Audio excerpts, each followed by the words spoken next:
என்ற காரணத்தால் தான் நான் இவரை அரசியல் எதிர்க்கிறேன். தனிப்பட்ட ரீதியாக எந்த கோபமும் அவர்கள் இல்லை. பிரபாகரன் அவர்கள் கூட இருந்தது அவர் சொன்ன சம்பவங்கள் இருக்குல்ல, அதுல எவ்வளவு நம்பகத்தன்மை இழந்திருக்காரு சீமா?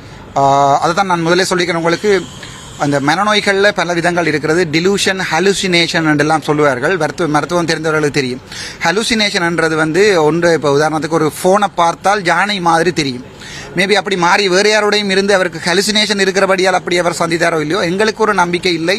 இவர் மேபி ஒரு 2 நிமிஷம் 1 நிமிஷம் அவர் தலைவரை சந்தித்திருக்கலாம், கதைத்திருக்கலாம். அதற்காக அவர் எனக்கு துவாக்கு சுட பயிற்சி தந்தார், அவர் எனக்கு மான்கறி வத்தல் போட்டு தந்தார், ஆமைக்கறியை வீட்டை கொண்டு போக சொன்னார் என்றதெல்லாம் சாத்தியக்கூறு இல்லாத ஒரு விடயம். ஆமைக்கறி சம்பந்தமா சொன்னீங்க 300 கிலோ கொடுத்தாங்க. ஆமாம்.